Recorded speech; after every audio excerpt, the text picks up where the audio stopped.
método de los estados límites, la seguridad de las estructuras.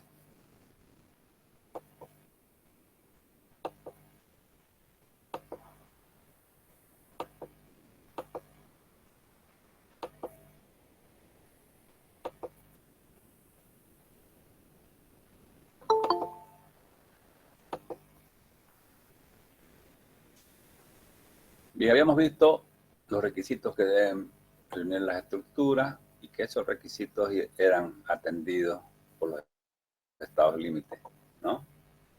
Uno de los principales requisitos era la seguridad resistente, que el método de los estados límites le asigna un estado que le llama estado límite último, que es lo que vamos a ver en este curso, lo hemos dicho.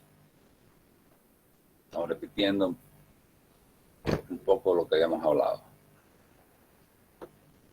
Entonces, los estados límites últimos tienen que ver con todo esto: el equilibrio, el agotamiento, el pandeo, la fatiga, la adherencia, el anclaje. De todos estos puntos, ¿cuáles vamos a ver nosotros? El agotamiento resistente,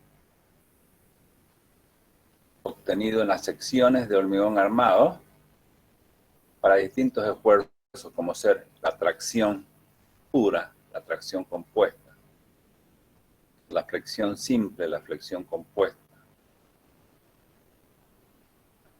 la compresión compuesta, la compresión pura, el esfuerzo cortante y la torsión. Vamos a ver también el pandeo.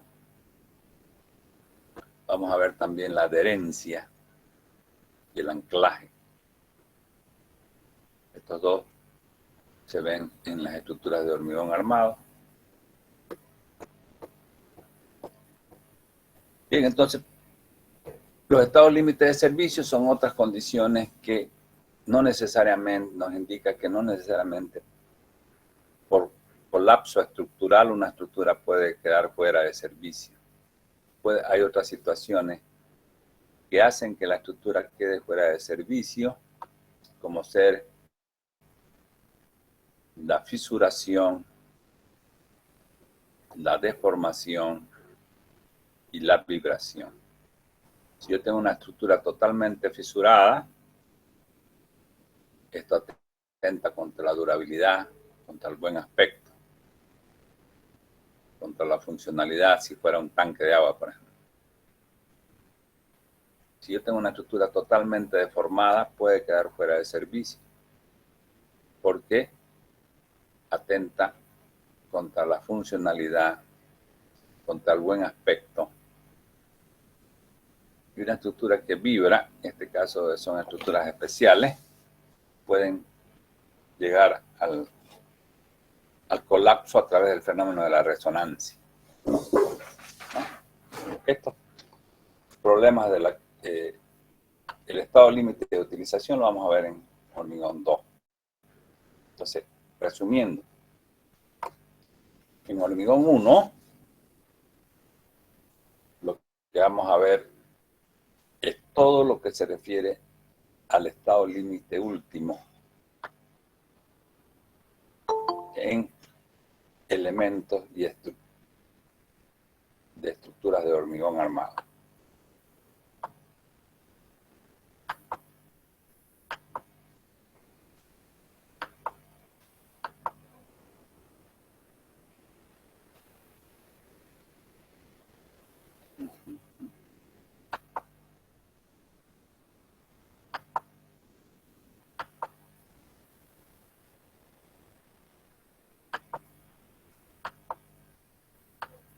Bien. Ya entrando a los coeficientes de seguridad, los factores de seguridad, habíamos dicho que las estructuras son, cuando hablamos de los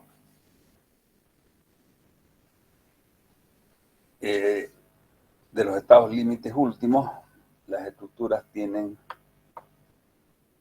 dos variables, podemos decir, que tienen mucha incertidumbre.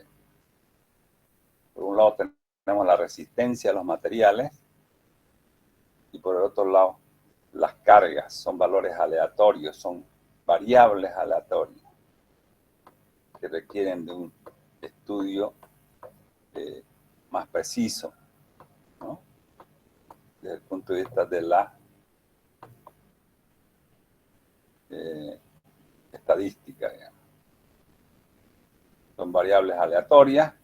Las variables aleatorias son aquellas que no pueden ser fijadas con precisión y deben de escribirse mediante una función de distribución de probabilidades o función de densidad de probabilidades, ¿no? Habíamos visto la variabilidad de la resistencia en esta curvita. Habíamos visto que la resistencia, ¿de qué se trata? De que no debe ser alcanzada este valor. No debe ser alcanzado este valor. Si yo tengo un valor de resistencia, por decirlo, de un momento flector de 20 toneladas metro como valor de diseño, que sería un poquito más chico inclusive que el valor de resistencia nominal. El valor de la resistencia nominal, que es el valor exacto, considerando la sección de la pieza de manera exacta, sin fallas, y además los esfuerzos, la resistencia de los materiales también exactos. En la vida práctica esos valores no son exactos, por tanto hay que darle un margen de seguridad inclusive, que nos hace que consideremos como resistencia un valor de cálculo. Y ese valor de cálculo puede ser alcanzado inclusive, pero lo que nosotros no queremos es que sea alcanzado, que siempre sean valores mayores los que se den. Y por eso le damos una probabilidad del 95% de que esos valores sean mayores. Solo una pequeña probabilidad de un 5% pueden ser valores menores que se den en la estructura de resistencia, ¿no? Digamos, si yo en mi momento de diseño es de 20 toneladas metro, puede ser que la sección pueda aguantar 25, 26, 28, 30, no sé. Pero mi valor con que yo estoy diseñando es 20. Y puede quedar un margen muy pequeño a que el valor sea 18, 17. Es que la pieza resista en la realidad. ¿Por qué eso? Porque no podemos darle un valor que no tenga error. Mientras más le dé ese valor que no tenga error, va a ser más cara la estructura. Ya llega un límite en que no es posible. Eso pasa con la resistencia. No queremos que sean alcanzadas las resistencias. Ocurre lo contrario cuando hablamos de cargas.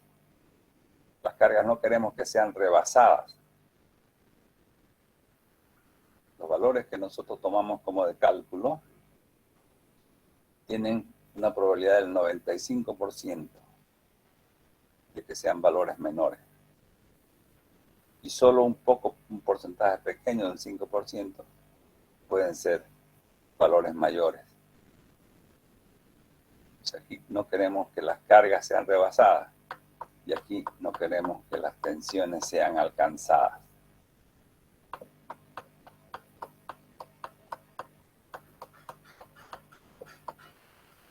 Bien, ya yendo ya al método de cómo hace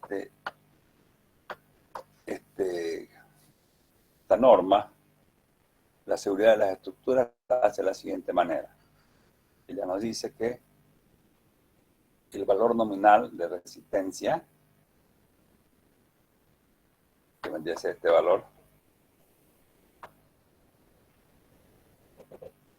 una curva que está acá entre el promedio y el valor de diseño, puede estar un poquito más, un poquito menos, es la resistencia nominal. esa resistencia nominal, este código le aplica un valor de phi para llevarlo a una resistencia de diseño. Entonces, vemos aquí que la resistencia nominal, aplicándole un factor phi, tenemos vendría a ser la resistencia suministrada o de diseño. Esto es lo que pueda resistir la pieza con un nivel de confianza del 95%. Este valor siempre tiene que ser mayor o igual a una resistencia requerida, que se la obtiene aplicando la mayoración de las acciones. Decía, las cargas las vamos a mayorar. Esas cargas mayoradas me van a dar la resistencia última. Entonces, esa resistencia última, máximo, nunca puede ser, no tiene que ser mayor que la resistencia suministrada, siempre tiene que ser menor. Entonces, este es el concepto, digamos, de seguridad que maneja este código ACI. Usa unos valores phi con los que disminuye la resistencia nominal y usa unos coeficientes de mayoración que aumenta las cargas, la resistencia de cargas. Se llama resistencia requerida, resistencia suministrada, lo que aguanta con un nivel de confianza elevado la pieza. Habíamos visto que estos coeficientes se dan en varias situaciones, en varios estados, que lo considera la norma. Una primera situación es cuando la estructura está vacía, se le aplica un coeficiente de 1.4. Si no hay carga viva o la carga viva es muy pequeña, que haciendo estos dos estados de carga, esta viene a ser más desfavorable. O sea, en realidad no es solo la estructura vacía, tendría que ser la estructura vacía o cuando la carga viva es muy pequeña. En estos casos, ya en los casos donde hay carga viva, carga muerta, habíamos dicho que todos estos son rellenos prácticamente para casos especiales. Lo que aquí nos queda al final es 1.20 por D más 1.60 por L. D es carga muerta y L es carga viva. Fíjense ustedes que este código, con criterio, le da mayor porcentaje a la carga muerta, a la carga viva, por decir, que la carga muerta.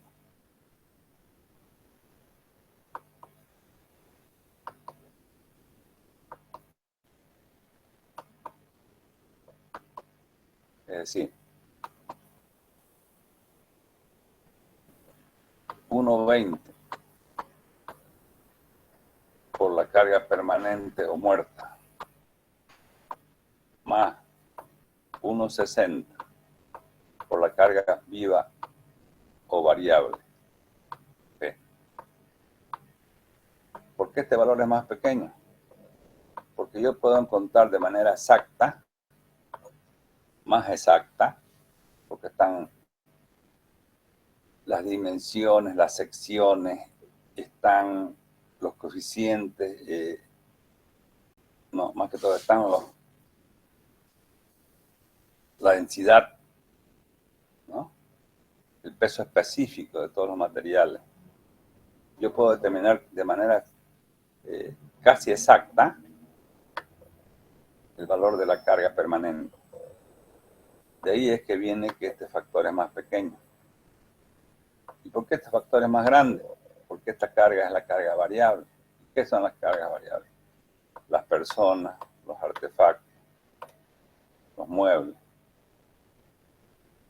¿no?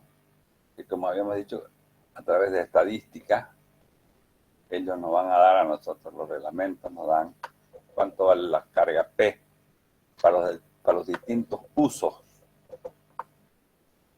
Digamos, esto puede ser oficinas, pueden ser departamentos, pueden ser bibliotecas, pueden ser oficinas públicas, oficinas privadas, comercio. Entonces estos valores dependen del uso y tienen cierta incertidumbre. Por eso que tienen mayor incertidumbre que el cálculo exacto, casi exacto que podemos lograr de la carga permanente. De ahí es que viene este factor de 1.6. En la anterior norma, en la norma CBH87, este factor es el mismo. Es 1.6 para ambos.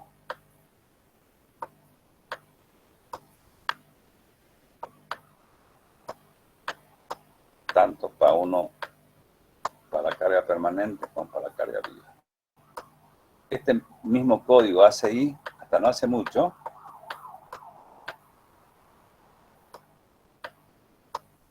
era 1.4G, siempre hubo diferencia, más 1.7P. Yo pienso que este es el que debe adecuarse a nuestra realidad boliviana. Estamos en Bolivia, no estamos en Estados Unidos, en un país donde se cumplen las normas de manera más exacta. No, aquí estamos ya trabajando casi muy al límite. Eso se logra donde hay mucho control, donde hay seriedad. Nosotros somos un país recién queriendo desarrollarnos.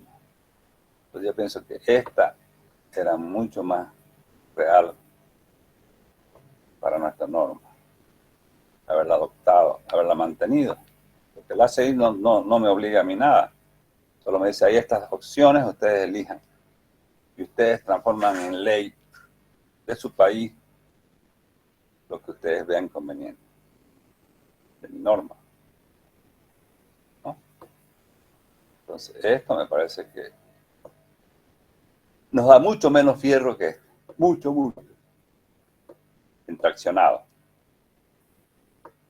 Y este más o menos se equivalía, era casi igual a este. Si yo calculaba por la norma ACI la armadura, me da lo mismo usando estos coeficientes que usando este coeficiente de la norma europea, que era nuestro código CBH87. Pero ahora tenemos dos errores grandes en nuestra norma. Yo pienso que este no debíamos haberlo adoptado, debemos haber seguido con estos valores. Y dos, se le ocurrió a los tipos estos porque no hacen un colegio. ¿Cómo podría decirle? Como todos en Bolivia, ¿no? Debe haber, digamos, ingenieros colegiados que vean la situación de cómo vamos a modificar nuestro código. Aquí se les ocurrió a estos tipos decir que la norma, la armadura mínima, la eliminaron la armadura mínima por retracción y por fluencia. Si ustedes se fijan en nuestro código, el último, no tiene la armadura por retracción y por fluencia, imagínense ustedes. La han eliminado. ¿Y por qué la eliminaron cuando presentaron? Yo les dije, ¿por qué la eliminaron? Si esa es la armadura mínima por retracción y por fluencia. Que en todo el mundo se admite, inclusive la norma española. Vimos que que algunos libros ponen, y no sé qué burreras hablaron, y el hecho es que ahora, si ustedes calculan con los programas que vienen ya hechos y aplican la norma tal cual a ciegas, los fierros de armadura mínima con esta norma son mucho más chicos que con la norma bien ejecutada, digamos, ACI, que toma en cuenta la armadura mínima por retracción y por fluencia. O sea, yo por eso es que acá en nuestro curso nosotros no la estamos haciendo cumplir nuestra norma en este caso.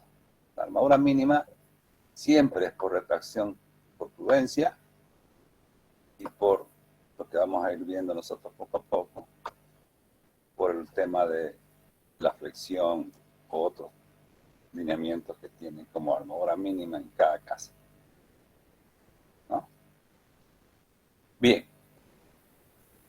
pero de todas maneras, digamos, como concepto grande, es válido este valor diferencial. ¿Por qué? Porque la carga permanente se la puede evaluar con más exactitud que la carga variable. Hay más credibilidad en ese valor que en este valor. Además que no olvidemos que no es un coeficiente de seguridad que solamente toma en cuenta el valor de las cargas. Toma en cuenta, en global, todos los errores que puedan haberse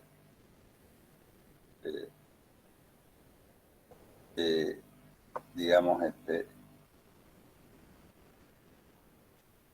realizado durante la ejecución de la obra. Que en nuestro medio los errores son muy grandes. Lamentablemente mucho, son muy grandes. Por eso que yo digo que esto debiera ser lo que nosotros analicemos. Salvo en obras que tienen un buen control, podríamos usar esto. Pero en las obritas que hacen las alcaldías, de las poblaciones vecinas, ustedes vieran lo que hacen. Me ha tocado ver cada aberración. Entonces, estos factores de mayoración, dependiendo de la situación, ya lo hemos visto en la anterior clase, tiene que ser un análisis independiente. Si yo tengo una estructura con acciones de cargas que normalmente siempre hay, ¿qué siempre hay? La carga permanente y la carga viva. Siempre. Rara vez va a haber una estructura que va a estar sometida a una carga permanente, solo. Normalmente, ¿para qué uno hace una estructura? Para explotarla. ¿Y quién la va a explotar? La carga viva, la gente. ¿No? ¿Para qué hacemos un puente? No vamos a pasar el puente para que se quede ahí con su carga muerta. Para que la gente pase el puente.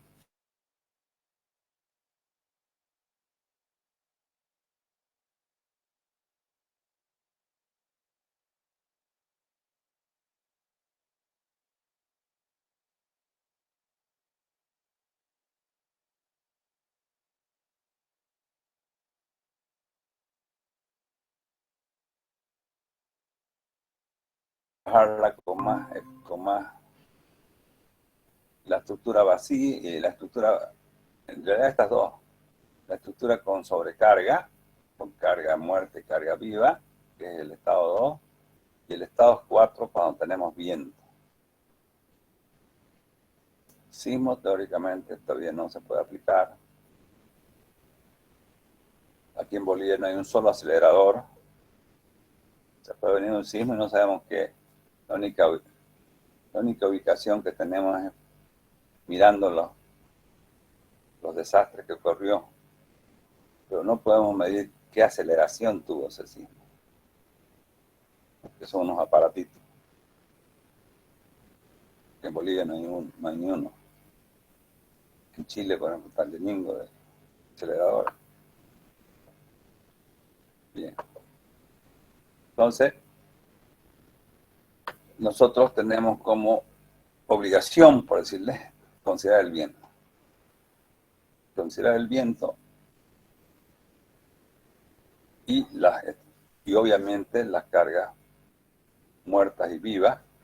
Y aquí en el estado 2, que habíamos hablado claramente en la anterior clase, hay que hacer siempre la variabilidad, ¿no? La alternabilidad de las cargas, entre carga muerta y carga viva, que me produzcan los esfuerzos máximos. Una situación, por más que haya viento y sismo, esta primero, considerando todas las alternativas de una posición máxima que me genere la carga muerta, la carga viva sobre todo. esto va a ser lo que normalmente va a estar actuando siempre. El viento va a ser en ocasiones mucho más frecuentes que en el caso de sismos. Los sismos son eventos que se dan cada 100 años, cada 50 años, cada 10 años, dependiendo de dónde estamos ubicados. Pero el viento es casi, digamos, cotidiano. Y lo que sí o sí es cotidiano es la carga permanente y la carga viva. Esto ya lo vimos.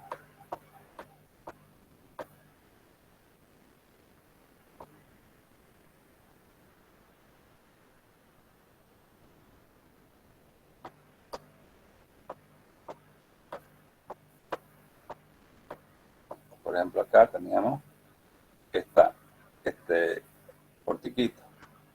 Este pórtico está actuándose una carga muerta, una carga viva y viento, ¿no? Entonces, ¿cuáles son mis posibilidades que yo tenga? Uno, cuando la estructura está con la carga vacía, es decir, cuando P no está actuando y cuando no está actuando el viento. Está vacía la estructura. Es 1.4. Normalmente este valor siempre va a ser menor que esto. Entonces casi nunca se lo toma en cuenta.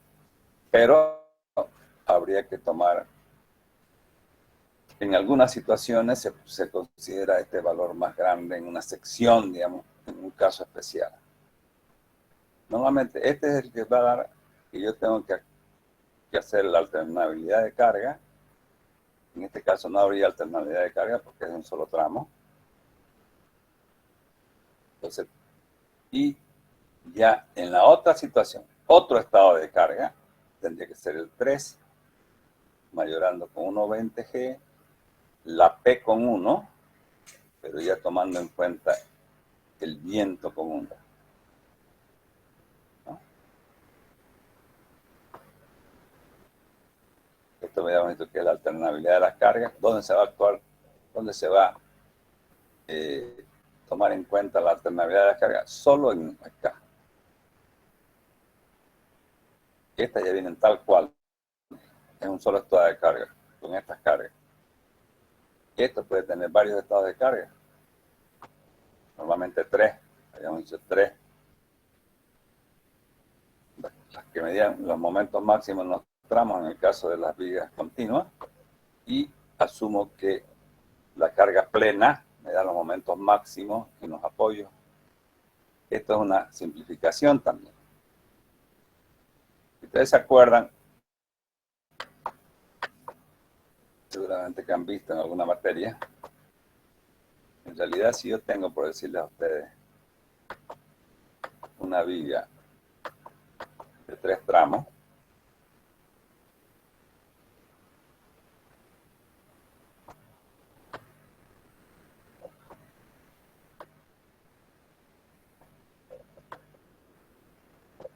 ¿qué tengo? Tengo la carga muerta que siempre está y tengo la carga viva en forma alternada que me genera los momentos máximos acá y acá. A esta complemento la que me faltó cargar aquí y por tanto esto, 3, 4. Esto es lo exacto, lo que deberíamos hacer si mi estructura fuera metálica, por ejemplo.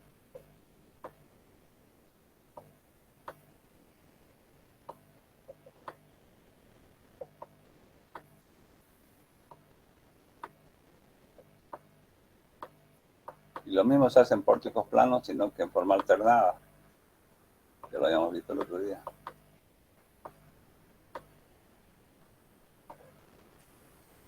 Siempre va a estar G. G va a estar aquí. G va a estar aquí. G va a estar aquí.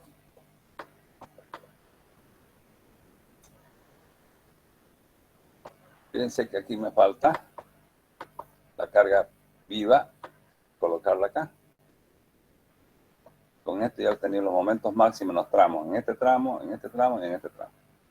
Es decir, que con dos estados de carga, el 1 y el 2, yo puedo obtener los momentos máximos en los tramos, así tenga cualquier cantidad de vanos, ya sea en pórticos planos o en vigas continuas. Pero el momento máximo en los apoyos, yo tendría que cargar de esta manera, fíjense, forma alternada, en forma adyacente al apoyo, las dos cargas. Si tuvieron, vamos a aumentar un tramo más. Si tuviera un tramo más,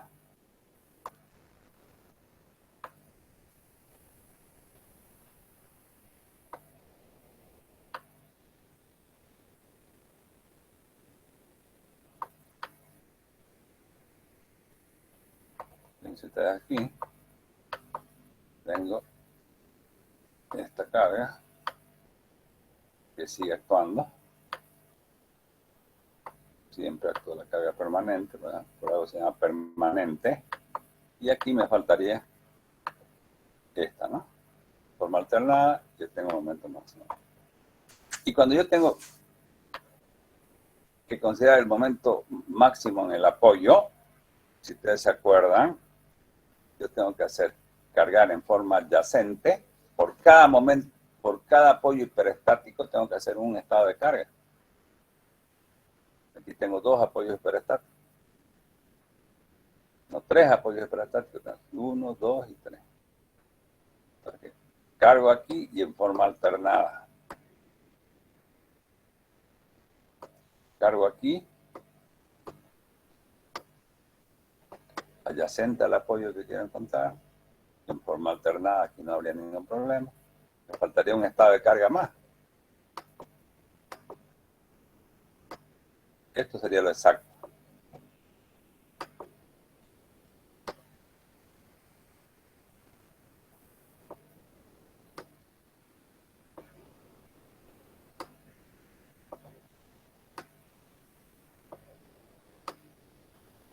Un estado más porque me falta un apoyo más hiperestático.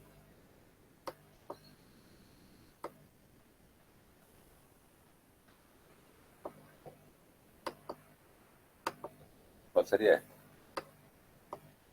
Es que tengo que cargar en forma adyacente a ese apoyo.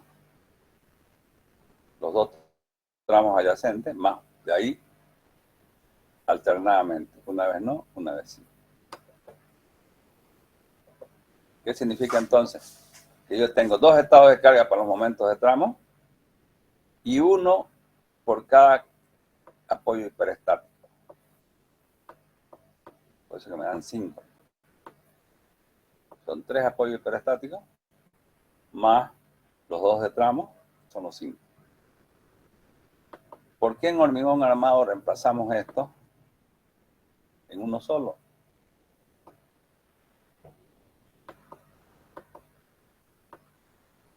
¿Por qué en hormigón armado reemplazamos esto en uno solo?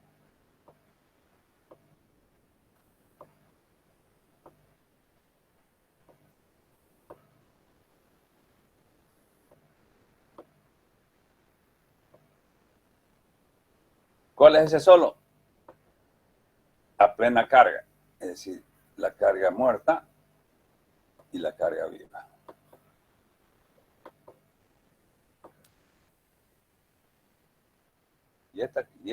Este cargado vamos a asumir que me da los momentos máximos en los tramos, en los apoyos. Esto lo hacemos, ¿por qué? Porque el hormigón se plastifica. O sea, el código me admite, vamos a hacer para 2 apoyos, ustedes lean plastificación en vigas continuas de hormigón armado. Busquen en internet, busquen en los libros, en todas partes. van a pillar. ¿Qué significa esto? Significa que si yo calculo, considerando un estado elástico 100%, vamos a dar así. El momento negativo es siempre más grande. Elástico. El código me acepta disminuir un porcentaje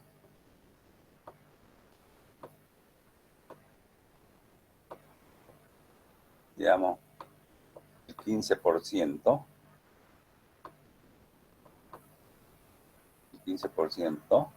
siempre que yo redistribuya el momento flector.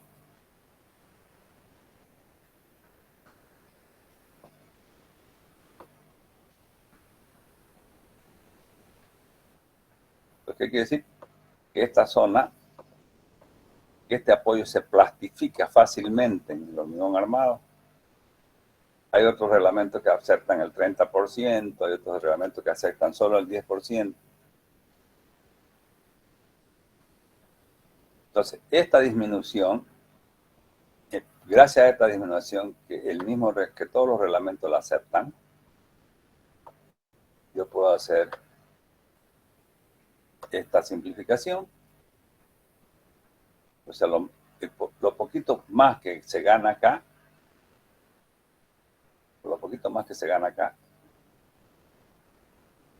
se puede disminuir, y al disminuir hay que hacer una redistribución que, como ya que he tenido momentos máximos, haciendo estados de carga especiales, tenemos entonces la situación de que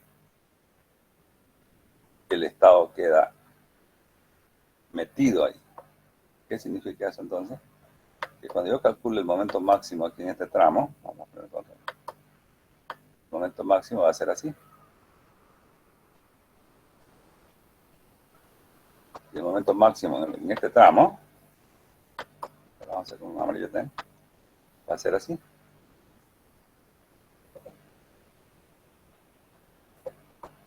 ¿Qué significa? Que el momento plastificado,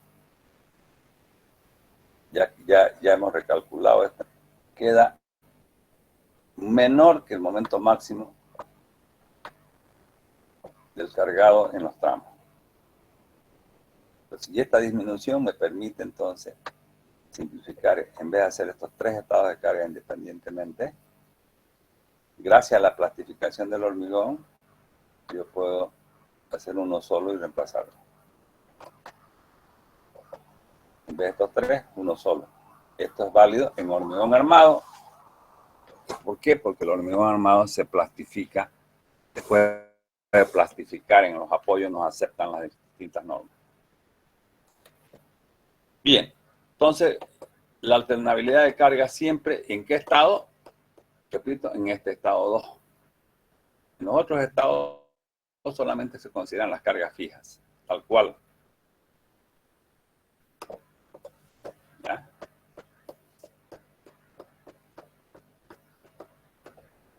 Ya hemos dicho que en los apoyos es lo mismo, pero ya aquí en ambos sentidos, la alternabilidad tomando en cuenta ambos sentidos.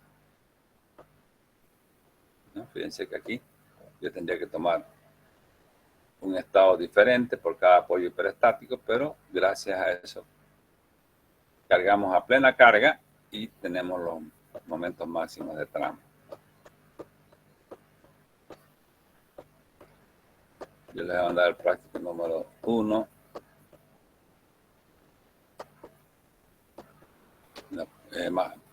Más tarde, o cualquier ratito, les mando el práctico. Que más que todo es de aplicación para obtener los momentos últimos, los diagramas de momentos últimos y de esfuerzo cortante último y de normal último también. Bien, entonces por un lado nosotros vimos que las cargas hay que mayorarlas y por otro lado vimos que a la resistencia hay que disminuirlas. Entonces, ¿cómo disminuye este reglamento de la ACI a través del método de los estados límites los valores de phi? ¿Cuáles son esos factores que disminuyen la resistencia? Son los valores de phi, que lo vamos a ver ahorita. Llamada también resistencia de diseño, ¿no? La resistencia suministrada o resistencia de diseño, habíamos dicho acá que eran resistencia de diseño, ¿verdad? Cuando veamos la curva, resistencia de diseño o resistencia suministrada de valor.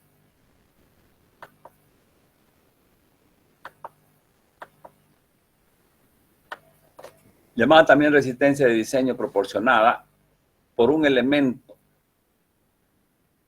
sus uniones con otros elementos, así como las secciones transversales, en términos de flexión, carga axial, cortante, torsión, deben tomarse como la resistencia nominal, calculada de acuerdo con los requisitos que supone la norma, multiplicada por un factor phi de reducción de resistencias que indicamos a continuación.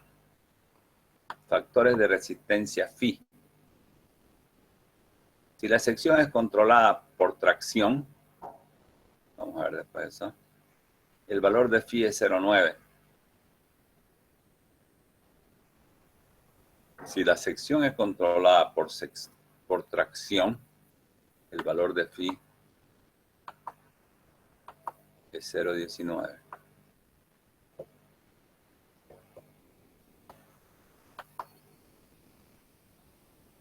Es 0,9 por decir.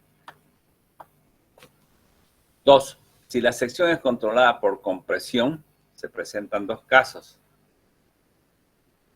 Para elementos con armaduras de espiral que nosotros no usamos en nuestras construcciones de Bolivia, casi los elementos, las columnas con espiral no usamos mucho. Entonces, mientras nos refiramos, nos vamos a referir siempre a elementos armados con estribos simples. Y el valor de phi es de 0,65. Es decir, si el hormigón falla, si la sección falla a tracción, ¿quién va a fallar? El acero.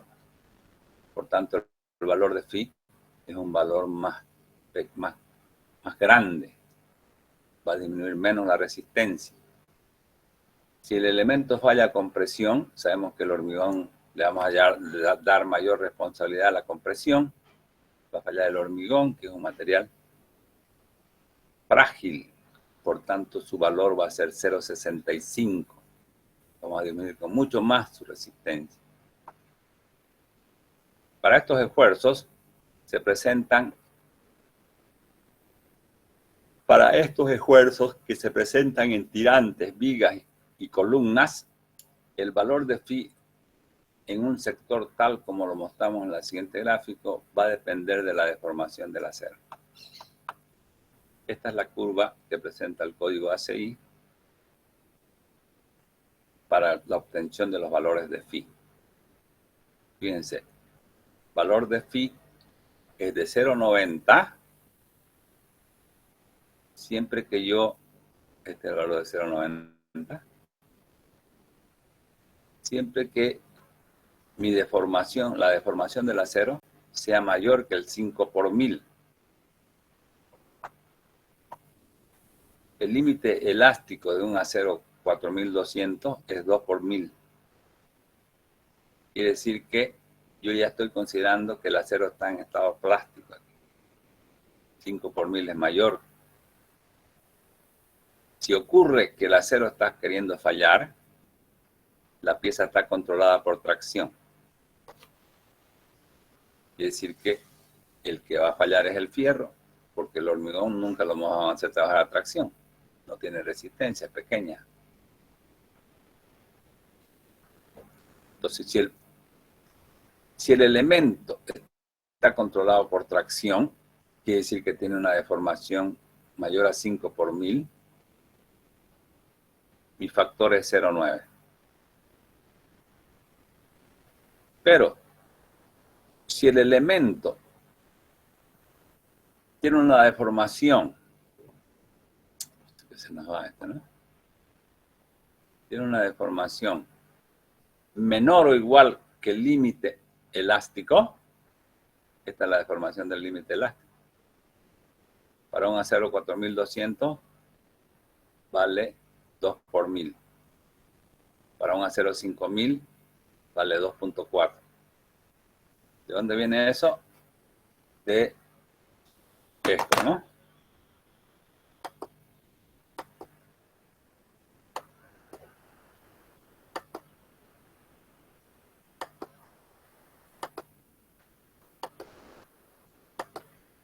A ver.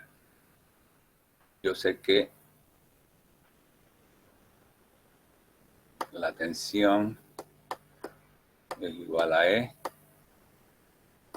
por epsilon.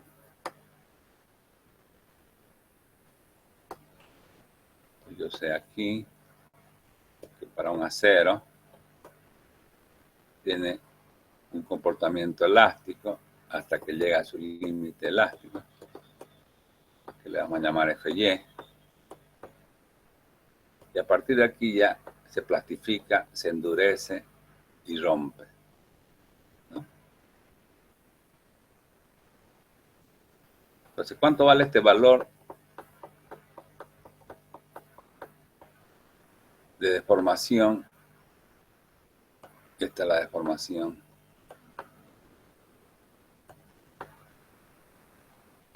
Y esta es la tensión, ¿no? Esta deformación que le vamos a llamar, vamos a mantener el mismo, epsilon TY, epsilon TY, es el valor que le corresponde a su límite elástico. Al límite elástico le corresponde una deformación. ¿Cuánto es esa deformación? Epsilon es igual a sigma sobre E. Eso es de resistencia.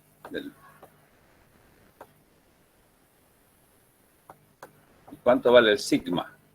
Para un acero 5000. Vale 5000.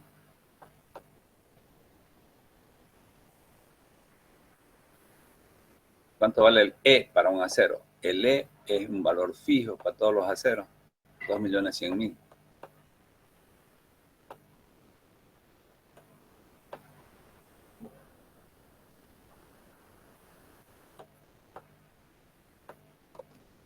Entonces, este valor E vale 5.000 dividido entre 2 millones.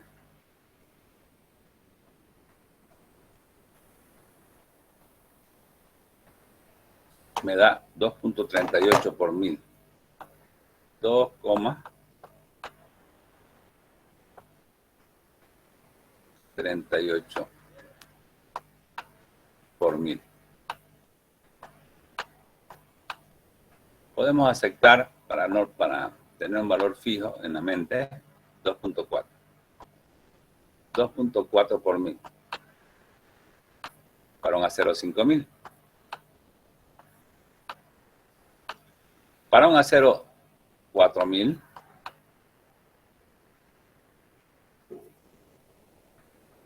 o sea, este sería su límite. Para un acero 5000. Y para un acero 4000, si no lo ponemos aquí, 4200, perdón. Por eso que hicieron este acero a 4200, para que tenga esa facilidad. Si yo pongo aquí 4200, por varias cosas. También, digamos, decimos que la mayoría de los reglamentos aceptan que la deformación a compresión del hormigón es 2 por 1000. Entonces, 4200 dividido entre 2.100.000 me da 4%. 2%. Exactamente. 2 por 1000 por ciento. 2 por 1000. Aquí es por 1000. ¿Ya? Entonces, ¿qué quiere decir entonces? Quiere decir que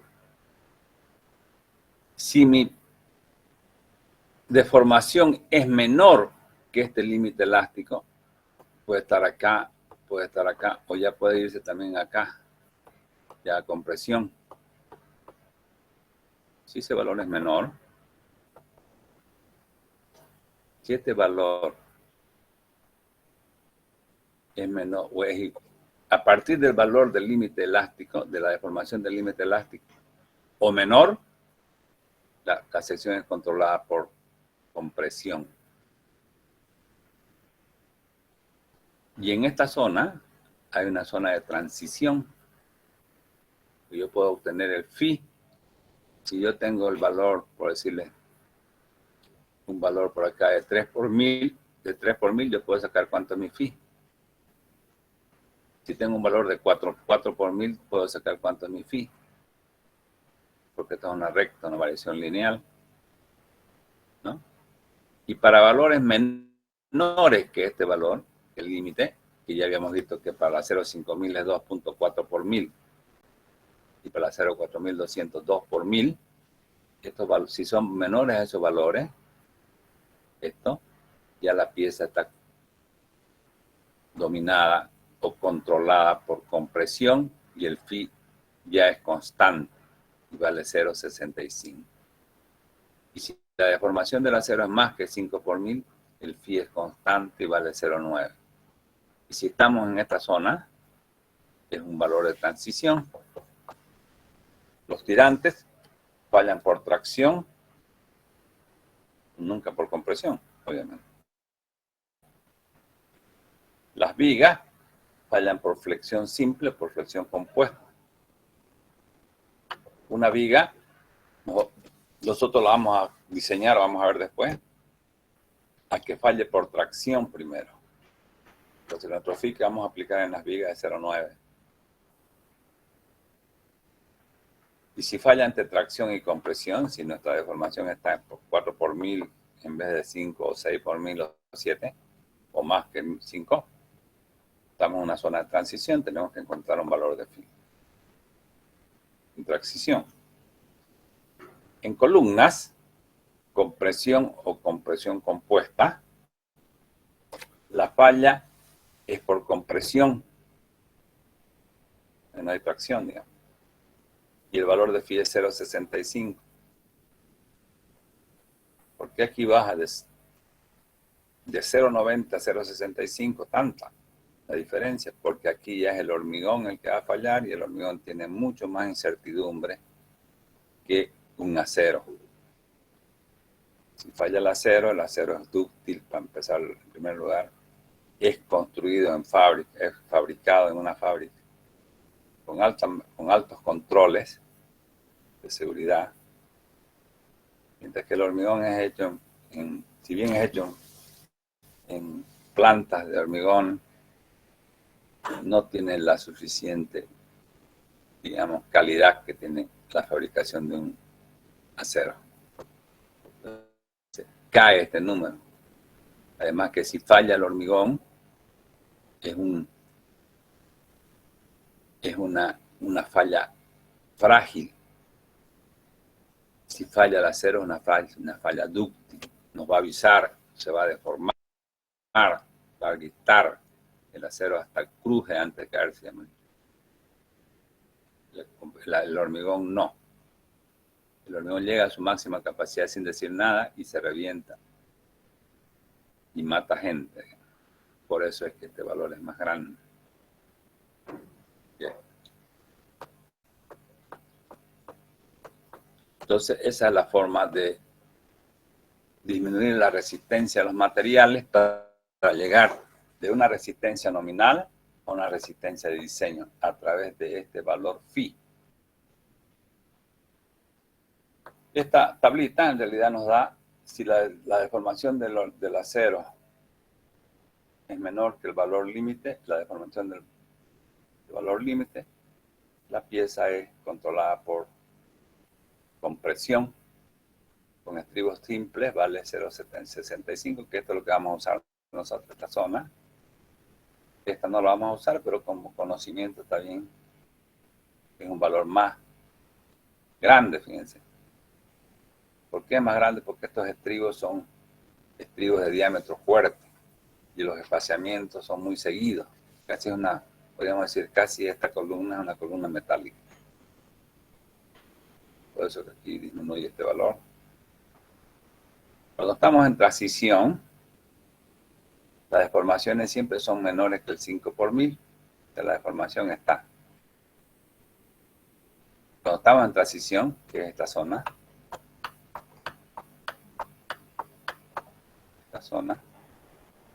esta deformación está entre este valor y este valor. Y eso es lo que está diciendo aquí literalmente. La deformación es menor que el 5 por 1000 o mayor que el límite elástico, estamos en transición. ¿Cómo se calcula el phi? Con esta formulita. Que la fórmula vendría a ser la fórmula de esta recta, ¿no? Es la ecuación de esta recta. La ecuación de esta recta.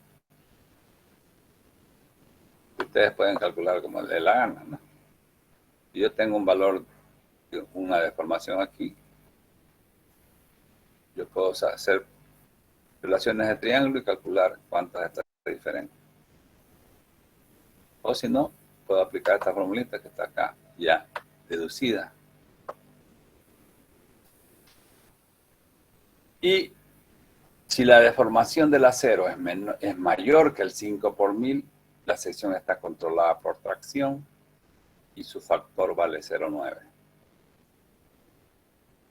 Esos son los valores que se consideran cuando estamos hablando de tensiones normales, es decir, tracción simple, tracción compuesta, flexión simple, flexión compuesta, compresión pura, compresión compuesta. Cuando estamos hablando de esfuerzo cortante y momento torsor, los valores de phi se van a 0,75. Fíjense, cuando estoy hablando de esfuerzo cortante y momento torsor, los valores de phi valen 0,75. Entonces, repito, cuando yo tengo una viga, cuando tengo un tensor, ¿quién va a fallar? El acero. En el tensor no va a fallar el hormigón, por tanto mi phi vale 0,9. Cuando tengo una viga, voy a diseñarla, esa viga, para que falle el acero. Me conviene que falle el acero. ¿Por qué me conviene que falle el acero? Porque si llega a romper la viga, va a tener una rotura dúctil. Entonces, si yo tengo una viga, mi valor de phi va a ser 0,9. Si la estoy calculando y estoy induciendo a que falle primero el acero. Pero, si fallara por cualquier motivo el hormigón, en la norma no me acepta más que hasta una deformación del 4 por 1000. Puede aceptarme una viga con un valor de una deformación menor que el 5, máximo hasta el 4 por 1000. No es deseable. Lo deseable es esto, que mi viga falle por tracción. Pero digamos, yo estoy controlando, ya está la viga construida y veo cuál es su comportamiento, puede ser que su comportamiento sea de transición.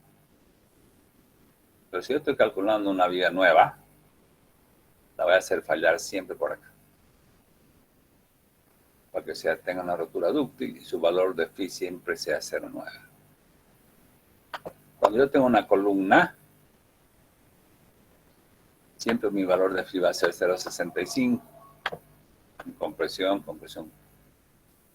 siempre.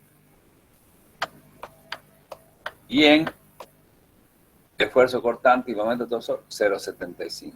En aplastamiento del hormigón, si estoy haciendo, digamos, un apoyo, la verificación de un apoyo, el phi es 0,75. En cartelas, ménsulas y modelos piedastirantes y puntales, el valor de phi es 0,75. ¿Ya? Entonces podemos repetir de nuevo: la resistencia suministrada o resistencia de diseño siempre tiene que ser mayor a la resistencia requerida o resistencia última. ¿Qué es la resistencia última? Son los esfuerzos que me dan las cargas o acciones mayoradas. Esta norma toma podemos decir, toma este término. Cuando yo le diga factorizado, quiere decir que está mayorada. En algunos libros ustedes van a leer la carga factorizada, dice, libros gringos sobre todo. Significa que la carga está mayorada. ¿Ya? Un término propio del reglamento de ACI. Entonces, la resistencia nominal, ¿cuál es la resistencia nominal? La resistencia nominal es la resistencia que tiene la sección o el elemento a rotura con limitación estadística. Es decir, si yo calculo el momento que resiste, ¿cuál es el momento nominal de una viga?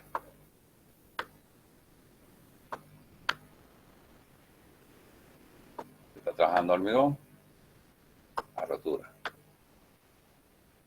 ¿Cuál va a ser? Va a ser aquella que tenga una tensión del acero igual a una fuerza de tracción, la tensión del límite elástico del acero por A. Y esta fuerza, toma en cuenta el 0,85, que es un valor que después le vamos a explicar de dónde viene, por el FC'.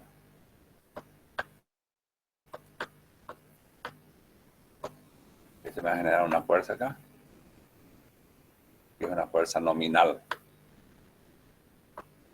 Entonces, esta y la sección del hormigón, digamos, tiene una sección rectangular, que tiene una base B y una altura H, como si no hubiera errores de ninguna naturaleza.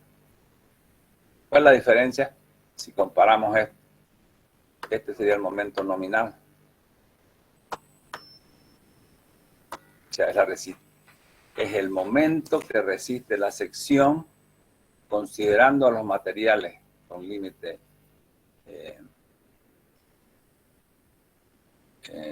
probabilístico y las secciones exactas. A este momento lo vamos a disminuir aún con un valor de phi.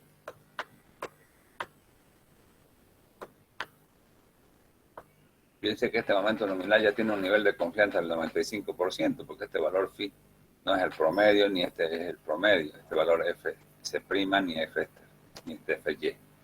Ya es un valor característico. Ya es un valor de probabilidad probabilístico, que tiene un nivel de confianza del 95%. Pero hay otros errores. Por ejemplo, puede haber el error de que esta altura no es exactamente la que yo he diseñado. Digamos, mi diseño me tiene 75 centímetros. Puede ser que en la práctica haya un error de 2 centímetros, sea 73. Por ejemplo. Porque esta base, que era de 25 centímetros, en la práctica tenga 23, 22 centímetros. Hay errores. El error de proyecto, el error de... Todos esos errores engloba esto, de cierta manera. Entonces, esta es la resistencia suministrada con mucha seguridad. Este momento puede ser normal, puede ser esfuerzo cortante. Y esto tiene que ser siempre mayor o igual al momento último. ¿De dónde lo obtengo el momento último? De mayorar las cargas. Con la carga mayorada obtengo el momento último, que tiene que ser al menos igual al momento nominal afectado en valor de phi.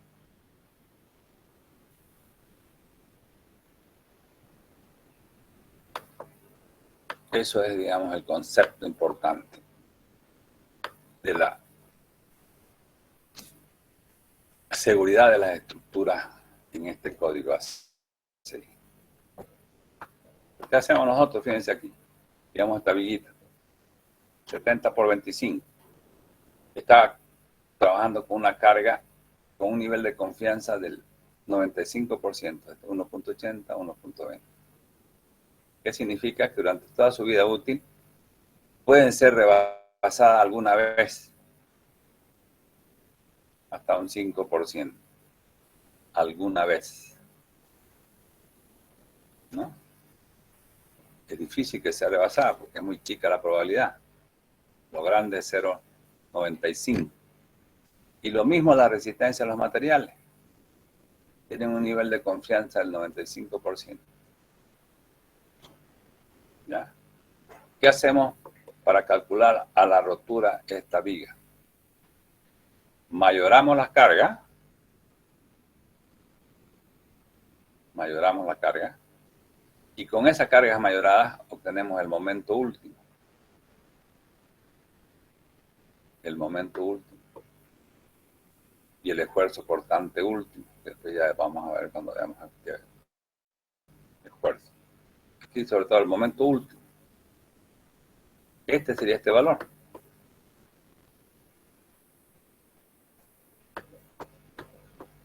Y el momento flector último valdría este valor.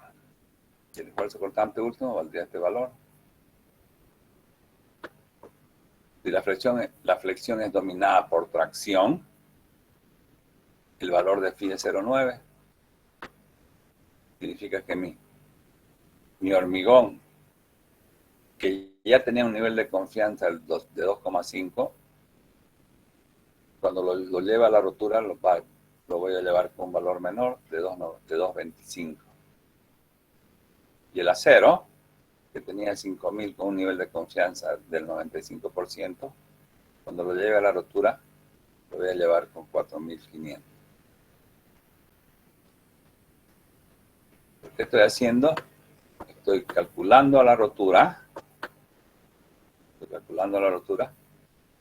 Con resistencia de los materiales disminuidos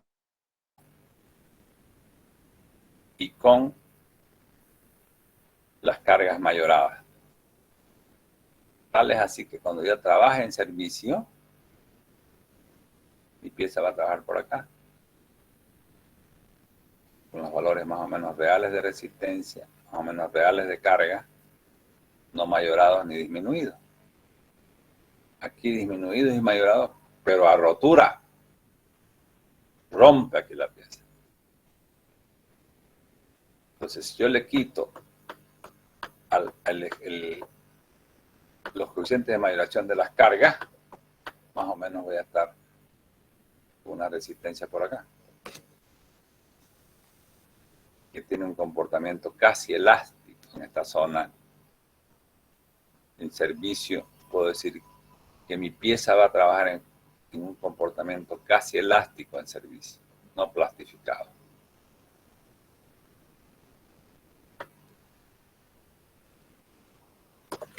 Bien, vamos a quedar aquí por ahora. Capítulo 3 es características de los materiales. Entonces, este capítulo número 2 es importante que lo lean, que refuercen con otra literatura estos conceptos. Yo les doy lo mínimo importante. Ustedes tienen que extender esos conocimientos buscando bibliografía. Ahora en internet tanta bibliografía que hay, entonces solo es ponerse a leer un rato. ¿Y alguna pregunta que tengan, dudas?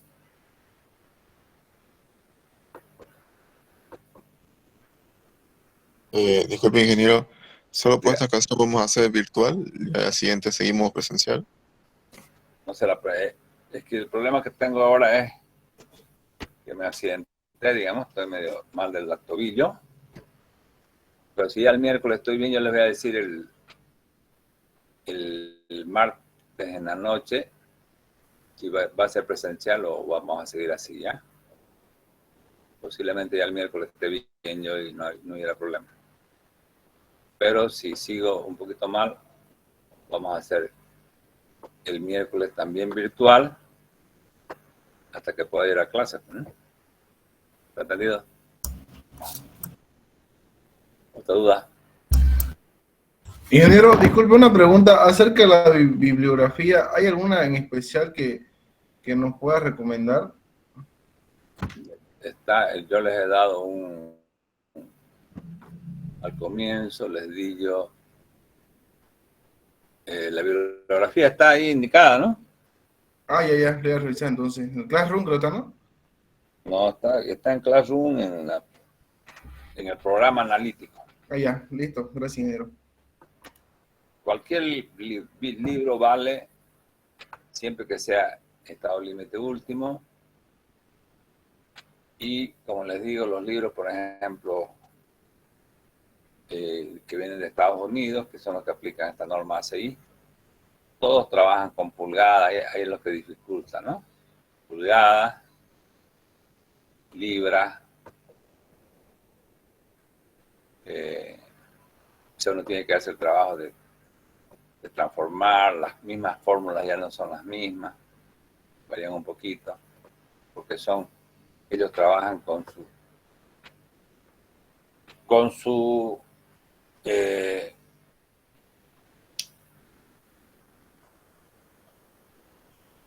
las unidades que se han criado.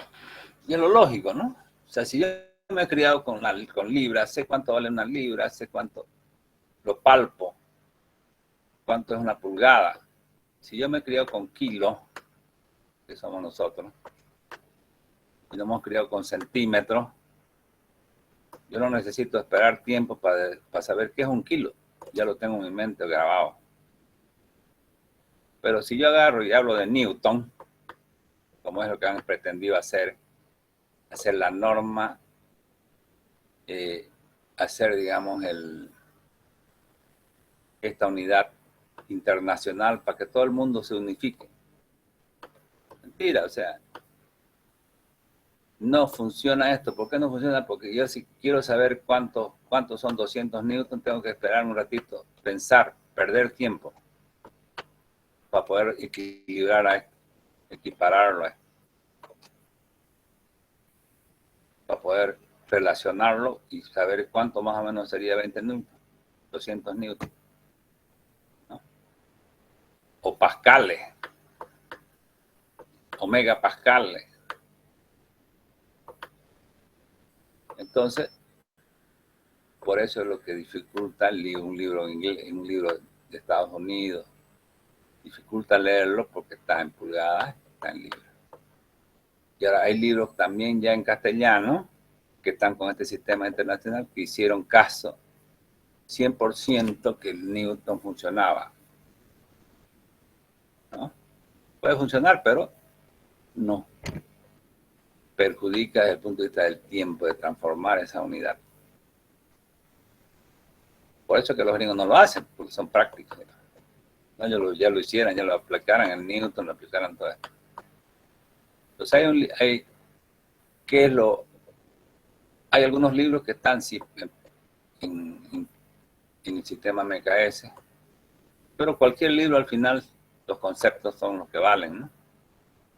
Y ya ustedes la fórmula la tienen, la estamos desarrollando, entonces es cuestión de leer. Y hay libros también que están en el sistema MKS que son buenos. Bien, vamos a quedar aquí por ahora. Hasta luego, jóvenes.